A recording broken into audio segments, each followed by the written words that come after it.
আসসালামু আলাইকুম। সবাই কেমন আছেন? আশা করি সবাই ভালো আছেন। আজ আপনাদের জন্য নিয়ে এসেছি গল্পের ৩য় পর্ব। আশা করি গল্পটি আপনাদের ভালো লাগবে। তাহলে চলুন শুরু করা যাক। উনি আমার মুখের দিকে অপলক্ষীনভাবে তাকিয়ে আছে। চেহারায় স্বাভাবিক ভাব, কিন্তু উনি এভাবে তাকিয়ে থাকাতে আমার খুব অস্বস্তি হচ্ছে। আচমকাই চেহারায় পরিবর্তন হয়ে গেল। চোখ মুখ লাল করে হঠাৎ ধমক দিয়ে আমাকে বলে, এই মেয়ে, নিজেকে কি ভাবো? হ্যাঁ, খুব চালাক, তাই না? তুমি কি ভেবেছ তোমার এই রূপের ডালি আমার সামনে মেলে ধরলে আমি গলে মোম হয়ে যাব?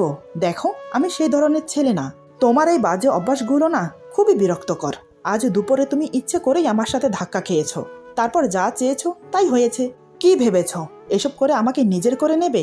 তোমার এই মনের আশা কোনো দিনও পূরণ হবে না। নিহাত, আমার দুটো বাচ্চা আছে বলেই আমি তোমাকে বিয়ে করেছি। তা না হলে আমি কোনো দিনও তোমাকে বিয়ে করতাম না। শুধু তোমাকে কেন, তোমার থেকেও বিশ্ব সুন্দরী চলে আসলেও আমি বিয়ে করতাম না। তুমি এসব চাল চেলে আমার স্ত্রীর জায়গা কোনো দিনও হাসিল করতে পারবে না। ভালোবাসা বোঝো? একটা ছেলে যখন একটা মেয়েকে তার সর্বোচ্চ দিয়ে ভালোবাসে, তখন সে তাকে কখনো ভুলতে পারে না। আমি ঈশাকে আমার থেকেও বেশি ভালোবাসতাম। ওকে ভোলা আমার পক্ষে কোনোভাবেই সম্ভব না। তাই বারবার বলছি, আমার থেকে দূরত্ব বজায় রাখো। নেক্সট টাইম এমন কিছু করবে না যাতে আমি বাধ্য হই তোমাকে এই বাড়ি থেকে বের করে দিতে। আর তোমার ছলা কলা তোমার কাছেই রাখো, আমার উপর প্রয়োগ করতে এসো না, তাহলে কিন্তু এর ফল ভালো হবে না। তোমাকে বিয়ে করেছি আমার বাচ্চার দেখাশোনা করার জন্য, আমার বউ হওয়ার জন্য না। কথাটা যেন মনে থাকে। এবার যেতে পারো। ওনার কথাগুলো শুনে আমি পাথরের মুক্তি হয়ে গেছি। চোখ দিয়ে টপ টপ করে জল পড়ছে। আমি তো ইচ্ছে করে ওনাকে ধাক্কা দেইনি, উনি তো নিজে থেকে আমার সামনে এসে পড়েছে। আমি তো স্বামীর অধিকার চাইনি, তাহলে উনি আমাকে এতগুলো কথা কেন শোনালো? আমি বসে বসে এসব কথা ভাবছি। আমাকে এভাবে বসে থাকতে দেখে উনি আবার বলেন, কি হলো, যাচ্ছ না যে? এত কিছু শোনার পর কিছু কি বলার আছে? আমি কান্নাজড়িত গলায় বললাম, আপনি আমাকে ভুল বুঝছেন, আমি সত্যি বলছি। বিশ্বাস করুন, আমি আপনাকে ইচ্ছে করে ধাক্কা দেইনি। এই বাড়িতে আসার পর থেকে যা যা হয়েছে সব এমনিতেই হয়েছে। আমি ইচ্ছে করে কোনো কিছু করিনি। আর আমি এই বাড়িতে আপনার বউ হয়ে এসেছি আপনার জন্য না, শুধুমাত্র বাচ্চা দুটোর দিকে তাকিয়ে। আপনি আমাকে তাড়িয়ে দিলেও আমি এই বাড়ি ছেড়ে কোথাও যাব না। এই বলে আমি চোখের পানি মুছে রুম থেকে বেরিয়ে রান্নাঘরে চলে যাই। সেখানে গিয়ে ইচ্ছে মতো কান্না করি। প্রতিদিন এত অপমান কিভাবে সহ করব? কেনই বা উনি বারবার ইচ্ছে করে আমাকে অপমান করছে? উনি কি চান না আমি এই বাড়িতে থাকি? কিন্তু আমি যে এখন পিছনে ফিরে যেতে পারবো না। আমি যে নিজের ইচ্ছায় এসেছি এখানে, নিজের ইচ্ছায় ওনাকে বিয়ে করেছি, শুধুমাত্র বাচ্চা দুটোর জন্য। আমি যে ওদের মায়ায় পড়ে গেছি, ওদের ছেড়ে যাওয়ার কোনো প্রশ্নই ওঠে না। যাব না আমি। আমাকে তাড়িয়ে দিলেও আমি যাব না। কি ভেবেছেন উনি আমাকে এভাবে অপমান করে এই বাড়ি থেকে তাড়িয়ে দেবে? সে আশা ওনার কোনো দিনও পূরণ হবে না। আমি হতে দেব না। আমার মেয়েদের থেকে আমাকে আলাদা করবে? দেখা যাক না কে কতদূর এগোতে পারে। এসব ভাবতেই মনটা হালকা হয়ে গেল। আমি চোখে মুখে পানি দিয়ে নিজেকে ফ্রেশ করে নিলাম। তারপর বাচ্চাদের জন্য দুধ গরম করে ফিটারে ভরে মায়ের রুমে চলে গেলাম। শাশুড়ি মা আমাকে দেখেই চিন্তায় পড়ে গেলেন। তিনি খুব ভালো করেই বুঝতে পারলেন ওনার ছেলের সাথে আমার কিছু একটা হয়েছে, কিন্তু তিনি আমাকে কি বলে সান্ত্বনা দেবেন সেটাই খুঁজে পাচ্ছে না। তাই চুপচাপ বসে রইলেন। অন্য প্রসঙ্গে আমার সাথে কথা বলতে লাগলেন। রাতে সবাই একসাথে খেতে বসলাম। প্রতিদিনের মতো আমি সবাইকে খাবার বেড়ে দিচ্ছি। ইচ্ছে ছিল শুধু শাশুড়ি মাকে খাবার দিয়ে বসে পড়ব, কিন্তু ব্যাপারটা খারাপ দেখায়। তাই অনিচ্ছা থাকা সত্ত্বেও ওনার প্লেটে খাবার বেড়ে দিলাম। উনি এক নজর আমার দিকে তাকিয়ে খেতে শুরু করলো। আমি কিছু না বলে রান্নাঘরে চলে গেলাম। তারপর ওনারা খেয়ে যে যার রুমে চলে গেল। আমি এসে খেয়ে নিলাম। তারপর সবকিছু গুছিয়ে দুটো ফিটার নিয়ে রুমে চলে এলাম। এসে দেখি উনি খাটে শুয়ে আছেন, পাশে বাচ্চারা ঘুমিয়ে পড়েছে। আমি কোনো কথা না বলে ফিটারগুলোকে টাওয়ালে মুড়িয়ে বালিশের কাছে রেখে শুয়ে পড়লাম। আমাকে এভাবে চুপচাপ শুয়ে পড়তে দেখে ফাহিম বুঝতে পারলো আমি রেগে আছি। সে মনে মনে বলে, সন্ধ্যার দিকে মনে হয় একটু বেশিই বলে ফেলেছি। এমন করে বলা উচিত হয়নি আমার। হয়তো সে ইচ্ছে করে করেনি, আমার বুঝতে ভুল হয়েছে। কিছুক্ষণ নানান কথা ভেবে আমাকে উদ্দেশ্য করে বলে, এই মেয়ে, ঘুমিয়ে পড়েছ নাকি? এই মেয়ে কথাটা শুনে মেজাজ খারাপ হয়ে গেল আমার। কতবার বলেছি আমার নাম আছে, আমাকে শুধু শুধু এই মেয়ে ডাকবেন না। চুপচাপ শুয়ে মনে মনে কথাগুলো ভাবছি। এদিকে উনি আমাকে চুপ দেখে আবার বলে, এই মেয়ে, কি হলো, কথা বলছো না কেন? এবার আমি আর চুপ থাকতে পারলাম না। আমি বললাম, এই যে শুনুন, আমার না একটা নাম আছে, সেটা নিশ্চয়ই জানেন। ফাহিম বলে, জানি তো। তো আমি বললাম, তাহলে নাম ধরে ডাকুন না, কেন শুধু শুধু এই মেয়ে করছেন? ফাহিম বলে, অত নাম ধরে ডাকতে পারবো না, যখন যেভাবে ডাকবো সেভাবে কথার উত্তর দেবে। আমি বললাম, তাহলে কি আমাকে পাগল ছাগল বলে ডাকলেও উত্তর দিতে হবে? ফাহিম বলে, তুমি তো খুব বাচাল, এত কথা বলো কেন? আমি বললাম, বারে, এখন আমি বাচাল হয়ে গেলাম। আমি তো আপনার সাথে কথাই বলছি না, আপনি তো আমার সাথে আগে কথা বললেন। আমার কথা শুনে ফাহিম মনে মনে বলে, ভেবেছিলাম খারাপ ব্যবহারের জন্য সরি বলবো, এই তো দেখছি পায়ের সাথে পা লাগিয়ে ঝগড়া করতে বসে আছে। আমি বললাম, কি হলো? এই মে করে কেন ডাকছিলেন? কি দরকার বলুন? ফাহিম বলে, ডেকেছিলাম 1 কাপ কফি খাবো বলে, কিন্তু তুমি তো পায়ের সাথে পা লাগিয়ে ঝগড়া শুরু করে দিয়েছো। আমি বললাম, ও, আগে বলবেন তো। এই বলে আমি উঠে চলে গেলাম ওনার জন্য কফি আনতে। কফি খাওয়ার কথা শুনে একটু অবাকই হলাম, কারণ রাতে ঘুমোতে গিয়ে কখনো উনি কফি খান না। আজ হঠাৎ কফি চাইছেন। কে জানে রে বাবা, মানুষের মতিগতি বোঝা বড় দায়। আমি কফি বানিয়ে রুমে এসে দেখি উনি বারান্দায় দাঁড়িয়ে আছেন। আমি গিয়ে বললাম, এই নিন আপনার কফি। ফাহিম আমার দিকে এক নজর তাকিয়ে কফিটা নিয়ে নিল। আমি কফি দিয়ে চলেই আসছিলাম, তখনই ফাহিম বলে, কি ব্যাপার, চলে যাচ্ছ যে? আমি বললাম, কেন, আর কিছু লাগবে? ফাহিম বলে, না, তবে আমার পাশে একটু থাকো, আজ খুব নিজেকে একাকী লাগছে। ওনার কথা শুনে ওনার উপরে থাকা সব রাগ উধাও হয়ে গেল। বুকের ভেতরটা মোচড় দিয়ে উঠল কষ্টে। যতই উনি আমাকে বকা দিক, তবুও তো উনি আমার স্বামী। আমি চুপচাপ ওনার পাশে গিয়ে দাঁড়ালাম। ফাহিম আমার দিকে এক নজর তাকিয়ে বলে, সন্ধ্যার ব্যবহারের জন্য আমি খুবই দুঃখিত। আসলে ওভাবে তোমাকে বলা উচিত হয়নি আমার। জানি না মাঝে মাঝে আমার কি হয়ে যায়, পারলে আমাকে ক্ষমা করো। আমি বললাম, থাক না ওসব কথা, আর এমনিতেও আমি কিছু মনে করিনি। আপনি আমার স্বামী, যদিও আপনি আমাকে স্ত্রী হিসেবে মানেন না, কিন্তু তারপরও আমরা স্বামী স্ত্রী। আমি কোনো ভুল করলে সেটার জন্য আমাকে শাসন করার সম্পূর্ণ অধিকার আপনার আছে। আর একটা কথা, কখনো নিজেকে একাকী বা অসহায় মনে করবেন না, কেননা আমরা সবাই আপনার পাশে আছি। আমাদের 2টো মেয়ে আছে, তাদের কথা ভেবে অন্তত নিজেকে ধুকে ধুকে শেষ করবেন না। আপনার যদি কিছু হয়ে যায় তাহলে আমাদের কি হবে? ততক্ষণে ফাহিমের কফি খাওয়া শেষ হয়ে গেছে। আমার কথার কোনো উত্তর না দিয়ে বলে, রাত অনেক হয়েছে, চলো এবার ঘুমোবে। বুঝতে পারলাম উনি আর কথা বাড়াতে চাইছেন না, তাই আমিও কিছু না বলে ঘুমোতে চলে গেলাম। মনের মধ্যে নানান প্রশ্ন উকিঝুঁকি মারছে, কিন্তু তার কোনো উত্তর খুঁজে পাচ্ছি না। মাঝে মাঝে লোকটাকে আমি ঠিক বুঝে উঠতে পারি না, এই ভালো কখন আবার এই খারাপ। মনে হয় ওনাকে বুঝে উঠতে আমার সারা জীবন লেগে যাবে। আমি খাটের এক পাশে শুয়ে মনে মনে কথাগুলো ভাবছি, অপর পাশে উনি শুয়ে আছেন, মাঝখানে আমাদের 2 মেয়ে। কি মনে হতেই একবার ওনাকে দেখে নিলাম, দেখে উনি অন্যদিকে ফিরে শুয়ে আছেন। হালকা নিঃশ্বাসের শব্দ ভেসে আসছে, বুঝতে পারলাম উনি ঘুমিয়ে গেছেন। আমি অন্যদিকে ফিরে ঘুমানোর চেষ্টা করলাম। কিছুক্ষণের মধ্যেই 2 চোখ জুড়ে ঘুম নেমে এলো। সকালে ওনার আগে আমার ঘুম ভাঙলো। বিছানা ছেড়ে উঠে ওয়াশরুমে চলে গেলাম ফ্রেশ হতে। কিছুক্ষণ পর ওয়াশরুম থেকে বেরিয়ে দেখি মেয়েগুলোর গায়ে থেকে চাদর সরে গেছে। যেহেতু উনি ঘুমোচ্ছেন তাই আমি পাশ ঘুরে গেলাম না, ওনার উপর দিয়ে ঝুঁকে মেয়েদের গায়ে চাদর টেনে দিতে লাগলাম। কিন্তু বিধিবাম, যেই না আমি ঝুঁকেছি হঠাৎ উনি নড়ে চড়ে ওঠে। এটা দেখে আমি তৎক্ষণাৎ সরে আসতে চাইলাম, কিন্তু হাতের ভার সামালতে না পেরে ওনার উপর পড়ে যাই, আর উনি সেই সুযোগে আমাকে শক্ত করে জড়িয়ে ধরে নিজের বুকের সাথে মিশিয়ে নিল। ঘটনাটা এত তাড়াতাড়ি হয়ে গেল যে নিজেকে সরিয়ে আনার চেষ্টা করেও ব্যর্থ হলাম। এদিকে উনি আমাকে বুকে নিয়ে চাদর দিয়ে আমাকে ঢেকে দিল। এক পা আমার পায়ের ওপর তুলে দিয়ে 2 হাতে আমাকে শক্ত করে বুকের সাথে জড়িয়ে রাখলো। টুপ করে আমার মাথায় একটা চুমো দিয়ে আমার কপালে আরেকটা চুমো দিল। ওনার শরীরের উষ্ণতাপে আমার শরীরে অন্যরকম একটা অনুভূতি ছেয়ে যাচ্ছে। আমিও স্থির হয়ে চুপটি করে ওনার টি-শার্ট 2 হাতে খামচে ধরে মুখ গুজে দিলাম ওনার বুকে। উনি আমার কপালে আরেকটা চুমো দিয়ে বলে, কেন দূরে দূরে থাকো ঈশা? আমাকে কষ্ট দিয়ে কি মজাটা পাও তুমি? আমি তোমাকে কতটা ভালোবাসি, তুমি কি সেটা বোঝো না? কেন বারবার কষ্ট দিচ্ছ আমাকে? আজ আমি তোমাকে আর ছাড়বো না। আজ আমি আমার সবটুকু ভালোবাসা তোমাকে উজাড় করে দেব। উনি বিড়বিড় করে আরো অনেক কথা বলছে। আমি ভেবেছিলাম উনি আমাকে ইভা মনে করেই আমাকে আদর করছে, কিন্তু এ কি, উনি তো ঈশা আপুর নাম নিচ্ছে। তার মানে উনি ঘুমের মধ্যে আমাকে ঈশা মনে করে জড়িয়ে ধরেছে। ব্যাপারটা বুঝতে পেরে মনে মনে খুব কষ্ট পেলাম। অজান্তেই 2 ফোঁটা চোখের জল গড়িয়ে পড়ল। আমাকে বুকে নিয়ে আমার নাম উচ্চারণ না করে অন্য কারোর নাম তিনি মুখে নিচ্ছেন। এটা শুনে নিজেকে স্থির রাখতে পারছি না। যদিও ঈশা আপু বেঁচে নেই, কিন্তু স্বামীর বুকে মাথা রেখে যখন অন্য কারোর নাম শুনতে হয় তখন কষ্টে আর যন্ত্রণায় বুকের ভেতরটা ফেটে যায়। একমাত্র মেয়েরাই বোঝে এমন পরিস্থিতিতে কেমন লাগে। যাই হোক, আমি নিজেকে কোনো রকম সামলে নিজেকে ছাড়ানোর চেষ্টা করলাম, কিন্তু না, কোনোভাবেই পারছি না। উনি আমাকে এত শক্ত করে জড়িয়ে ধরেছে, কোনোভাবেই নিজেকে ছাড়ানো সম্ভব না। তাই আমি চুপটি করে ওয়েট করতে লাগলাম। কিছুক্ষণ পর দেখলাম উনি আবার ঘুমিয়ে গেছেন। তাতেই হাতের বাঁধন আলগা হয়ে গেল। আমি ধীরে ধীরে নিজেকে ছাড়িয়ে নিলাম।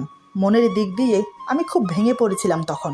মেয়েগুলোর গায়ে চাদর দিয়ে গুটি গুটি পায়ে বেরিয়ে গেলাম রুম থেকে। আজ ওনার ছুটি, অফিসে যাবে না, তাই আমিও আর ওনাকে ঘুম থেকে ডাকলাম না। নিজের কাজে ব্যস্ত হয়ে গেলাম। হাতের কাজ শেষ করে বারান্দায় বসে কানে ইয়ারফোন গুজে মনে সুখে গান শুনছি আর এক মগ কফি খাচ্ছি। হঠাৎ অনুভব করি পিছন থেকে কে যেন চুল টানছে। তাই ঘাড় ঘুরিয়ে তাকাতেই দেখি মিস্টার ফাহিম রাগী মুখ নিয়ে আমার দিকে তাকিয়ে আছে। আমি সাথে সাথে ইয়ারফোন খুলে বললাম, কি ব্যাপার, চুল টানছেন কেন? ফাহিম রাগী ভাব দেখিয়ে বলে, তোমাকে যে আমি এখনো বারান্দা থেকে নিচে ফেলে দেইনি, এটা তোমার কপাল বলো। আমি ভুরু কুচকে বললাম, সাত সকালে আমি আপনার কি ক্ষতি করেছি? হ্যাঁ। ফাহিম বলে, কি করনি সেটা বলো। কতক্ষণ ধরে তোমাকে ডাকছি, কোনো সারা শব্দ নেই। মহারানী এখানে বসে গান শুনছে। আমি বললাম, ডেকেছেন কেন? ফাহিম বলে, আমার সম্পর্কের একটা ভাই হয়, সে এসেছে, কয়েক মাস হয়তো আমাদের বাসায় থাকবে। আমি বললাম, ভালো তো। ফাহিম বলে, তুমি গিয়ে দরজা খুললে হয়তো আরও ভালো হতো। এখন ভালো হয়নি, সাত সকাল আমার ঘুমটা মাটি করে দিল ফোন দিয়ে। আমি বললাম, ভালো হয়েছে। ফাহিম বলে, আবার?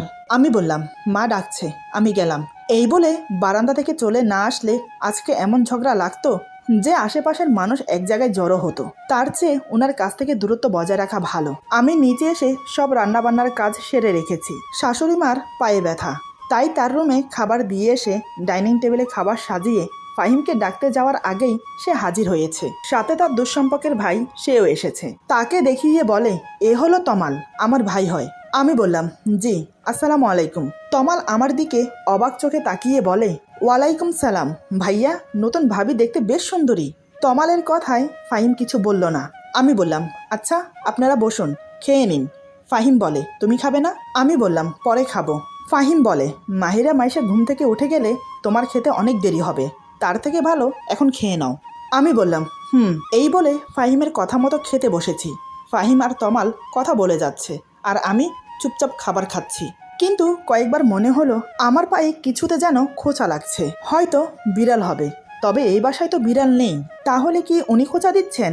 কিন্তু উনি এমন করবে বলে তো মনে হয় না। তাও আমি জিজ্ঞেস করলাম, বাসায় কি বিড়াল আছে যে আমার পায়ে খোঁচা দিচ্ছে? ফাহিম বলে, কই না তো। আমি বললাম, তাহলে আপনি দিয়েছেন।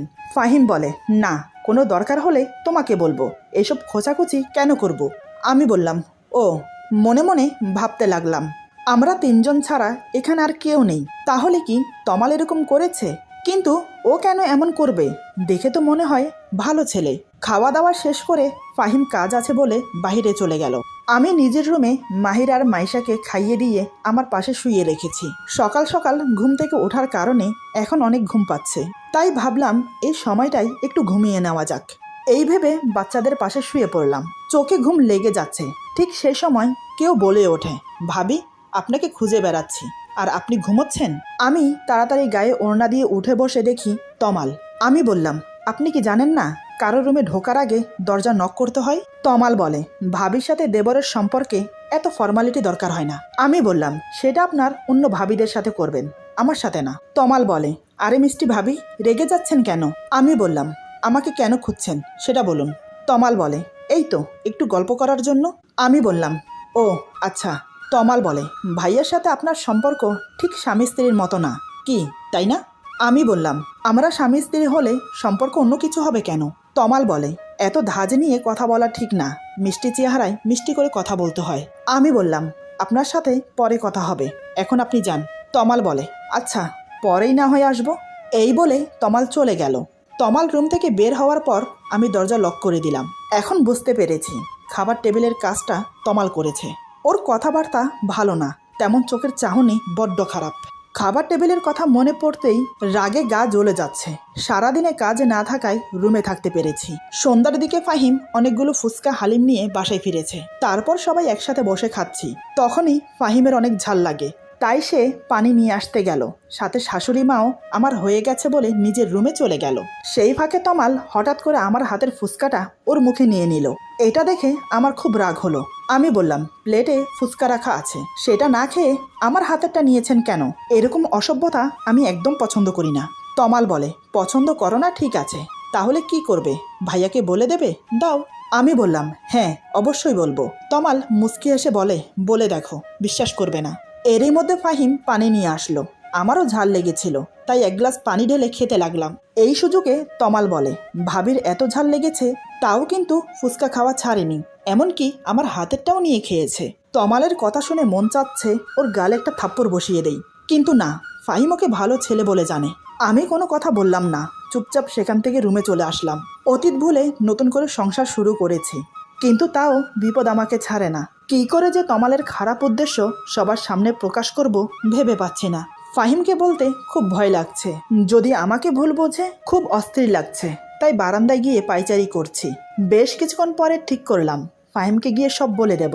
এই ভেবে রুমে গিয়ে দেখি উনি ঘুমাচ্ছেন, আর কিছু বলা হলো না। আমি আর বেশি চিন্তা ভাবনা না করে ঘুমিয়ে পড়লাম। সকালে ঘুম থেকে তাড়াতাড়ি উঠে ফ্রেশ হয়ে শাশুড়ি মায়ের সাথে বসে কাজ করছি। তখন মাকে জিজ্ঞেস করলাম, আচ্ছা মা, এই তমাল ছেলেটা কেমন? মা বলে, শুনেছি তো ভালো, আমি ওকে আমাদের বাসায় রাখতে চাইনি, কিন্তু ওর বাবা অনেকবার বলেছে রাখতে। আমি বললাম, মা একটা কথা বলবো? মা বলে, হ্যাঁ বলো। আমি বললাম, ও খুব খারাপ ছেলে। তারপর তমাল যা যা করেছে সব মাকে বললাম। আমার মুখে সব শুনে মা তো রেগে মেগে আগুন। মা বলে, আমি এক্ষুনি ওর ব্যবস্থা করছি, দাঁড়া। এই বলে মা রেগে গিয়ে ফাহিমের কাছে যাবে, কিন্তু আমি তাকে যেতে না দিয়ে বললাম, ও মিথ্যে কথা বলে পার পেয়ে যাবে, নয়তোবা আমাকে দোষী করবে। তাই আমি ভাবছি ওকে হাতে নাতে ধরিয়ে দিতে হবে। তবে মা, আজই আমাদের বাসায় ওর শেষ দিন। এমন সময় মাহিরা মাইশার কান্নার আওয়াজ শুনতে পেলাম। আমি হাত ধুয়ে তাড়াতাড়ি রুমে চলে গেলাম। রুমে এসে দেখি ফাহিম ওদের কোলে নিয়ে সামলাচ্ছে। আমি বললাম, ওদের আমার কাছে দিয়ে নাস্তা খেতে যান। ফাহিম বলে, আমার মেয়েরা কিছু খায়নি, সেদিকে তোমার খেয়াল আছে? আমি বললাম, বারে, আমার খেয়াল থাকবে না তো কার থাকবে? আপনি ওদের খেয়াল রাখেন নাকি? সব কাজ তো আমিই করি। ফাহিম বলে, এই, আমাকে একদম কথা শোনাবে না, বাচ্চাদের খাওয়ানো তেমন কঠিন কিছুই না। আমি বললাম, ও তাই নাকি, এই নিন ফিটার, এখন ওদের খাইয়ে দিন। ফাহিম বলে, এই বলে আমার হাত থেকে ফিটার নিয়ে মাহিরার মুখে ধরেছে, কিন্তু দুধ মুখে যাচ্ছে না, মুখের দুই পাশ দিয়ে পড়ে যাচ্ছে, আর মাহিরা কাঁদছে। যখন দেখে তার ধারায় হবে না, তখন বলে, আচ্ছা শোনো, তুমি ওকে খাইয়ে দাও, আমার অফিসে যেতে লেট হয়ে যাচ্ছে। আমি হো হো করে হেসে বললাম, দেখলেন তো, বাচ্চাদের খাওয়ানো অত সহজ না, তাও আবার একসাথে দুজন। ফাহিম বলে, আমার সময় নেই, নয়তো আমি পারতাম। আমি বললাম, মচকাবেন তবুও ভাঙবেন না। ফাহিম কথা ঘুরানোর জন্য বলে, ওদের খাইয়ে দিয়ে তাড়াতাড়ি আমার জন্য খাবার বাড়ো। এমন সময় দরজায় নক করে তমাল বলে, ভাইয়া আসবো? ফাহিম বলে, হ্যাঁ ভেতরে আয়। তমাল বলে, তুমি অফিসে যাবে কখন? ফাহিম বলে, এই তো একটু পরে। কেন? তমাল বলে, তোমার সাথে আমিও যাব, কারণ তোমার অফিসে ইন্টারভিউ আছে, ওখানে চাকরি হলে ভালোই হবে। ফাহিম বলে, কেন, অফিসের পাশে কি বাসা ঠিক করেছিস? তমাল বলে, না, এই শহরে তেমন কিছুই চিনি না, আগে তোমাদের বাসায় যদি কয়েকদিন থেকে। ওর কথা শেষ হওয়ার আগেই ফাহিম বলে, হ্যাঁ থাকতে পারিস, কোনো সমস্যা নেই। তমাল আমার দিকে তাকিয়ে রহস্যময় হেসে বলে, আচ্ছা। এই বলে তমাল রুম থেকে চলে গেল। এতক্ষণ আমি বাচ্চাদের কোলে নিয়ে মুখ ঘুরিয়েছিলাম। ফাহিম রেডি হয়ে আমাকে বলে, বিয়ের পরে তো বাবার বাড়ি যাওনি, কালকে শুক্রবার আছে, যদি যেতে চাও তাহলে নিয়ে যাব। আমি ওনার কথা শুনে একগাল হেসে বললাম, সত্যি নিয়ে যাবেন তো? ফাহিম বলে, হ্যাঁ। আমি বললাম, আমি কিন্তু কয়েকদিন থাকবো। ফাহিম বলে, মানে? তুমি কয়েকদিন থাকলে আমার মেয়েদেরকে কে দেখবে শুনি? আমি বললাম, ওদের আমার সাথে নিয়ে থাকবো। ফাহিম বলে, না, সকালে যাব আবার বিকেলে চলে আসব। আমি বললাম, না, এমনটা হয় নাকি? এতদিন পরে যাব আর 2 দিন থাকবো না? আমি কিন্তু 2 দিন থাকবো, তাও বাচ্চাদের নিয়ে। ফাহিম বলে, তাহলে যাওয়ার দরকার নেই। কথাটা বলে রুম থেকে হন হন করে বেরিয়ে গেল। আমি তো ওনার কথা শুনে অবাক হয়ে তাকিয়ে আছি। এভাবে কেউ কাউকে মুখের উপর না বলে। তবে ওনার কথা শুনে এটা বুঝলাম উনি আমাকে যেতে দেবে না। আমিও আর রুমে বসে না থেকে ওনার পিছন পিছন গেলাম। তারপর ডাইনিং টেবিলে সবাই একসাথে বসে খাচ্ছি।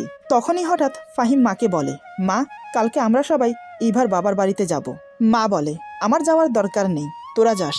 ফাহিম বলে, না, সবাই যাব। তারপর তমালের দিকে তাকিয়ে বলে, তুইও যাবি? তমাল বলে, আচ্ছা ভাইয়া, আমি তো অবাক ওনার কথা শুনে। দেখলেন তো, আমি বলেছিলাম না, এই লোকটাকে বোঝা বড় দায়। এই তো একটু আগে রুমে আমাকে বলল যাওয়ার দরকার নেই, এখন আবার বলছে কাল যাবে।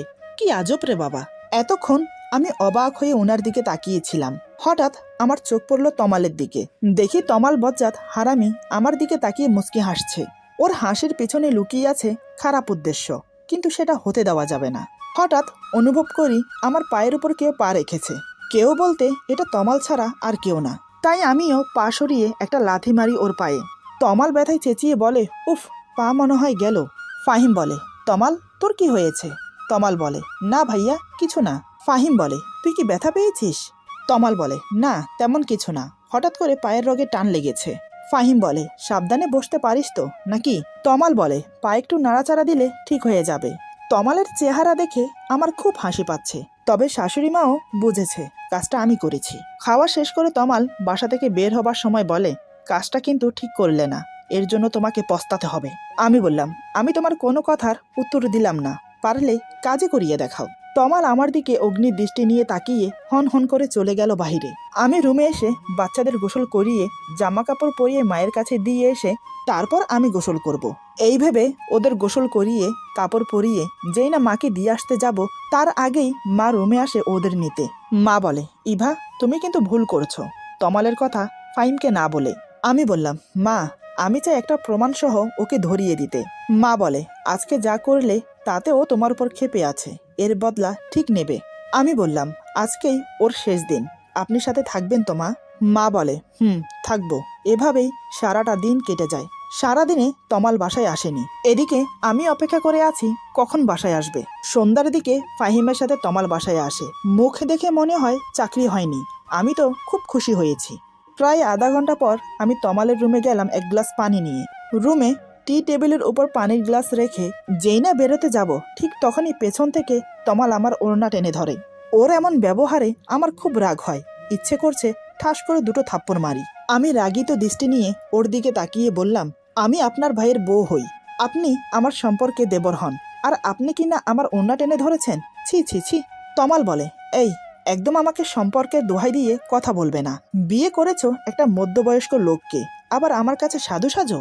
আমি বললাম, আপনাকে ভালোভাবে বলছি, আমার ওড়না ছাড়ুন, নয়তো আমি চিৎকার করব। তমাল মুচকি হেসে বলে, চিৎকার করো, আমি বলবো তুমি আমার সাথে সম্পর্কে জড়াতে চাও।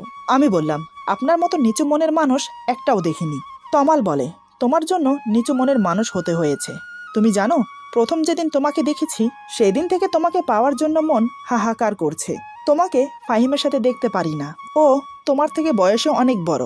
আমি তোমাকে খুব সুখে রাখতে পারবো, যা ফাহিম কখনো পারবে না। তুমি রাজি হয়ে যাও, আমরা অনেক দূরে চলে যাব। ওর কথা শুনে আমি আমার রাগটা কন্ট্রোল করতে পারলাম না। দুই গালে ঠাস করে থাপ্পড় লাগিয়ে বললাম, তোকে এই কয়দিন অনেক সম্মান দিয়েছি, কিন্তু তুই সম্মানের যোগ্য না। আর কি বললি, ফাহিম আমাকে সুখে রাখতে পারবে না, তাই না? তাহলে শোন, তুই এক যুগ তপস্যা করলেও ফাহিমের মতো হতে পারবি না। ফাহিম আমাকে যতটা সুখে রেখেছে তা আগে কোনো দিনও থাকিনি আমি। আমার হাতে থাপ্পড় খেয়ে তমাল হিংস্র বাঘের মতো ফুঁসতে থাকে। আমার কথাগুলো হজম করতে পারলেও এখন মনে হচ্ছে আমার থাপ্পড় দুটো হজম করতে পারছে না। হঠাৎ সে যা করলো তা কল্পনাতেও ভাবতে পারেনি। এমন কিছু হবে আন্দাজ করেছিলাম, তবে হঠাৎ এতটা বাড়াবাড়ি রকমের হবে সেটা আমি কল্পনাও করতে পারিনি। এরপর যা হলো, আজকের গল্প এখানে সমাপ্ত। গল্পের বাকি অংশ পেয়ে যাবেন আগামী পর্বে। আশা করি গল্পটি আপনাদের ভালো লাগবে। গল্পটি ভালো লাগলো, খারাপ লাগলো, প্লিজ কমেন্টে জানাবেন। আপনাদের একটা কমেন্ট আমাদের সামনের দিকে এগোতে প্রেরণা জাগায়। নতুন নতুন প্লট তৈরি করতে আমাদেরকে অনেক সাহায্য করে। সবাই ভালো থাকবেন, সুস্থ থাকবেন, আর বন্ধুদের সাথে বেশি বেশি শেয়ার করবেন। আল্লাহ হাফেজ।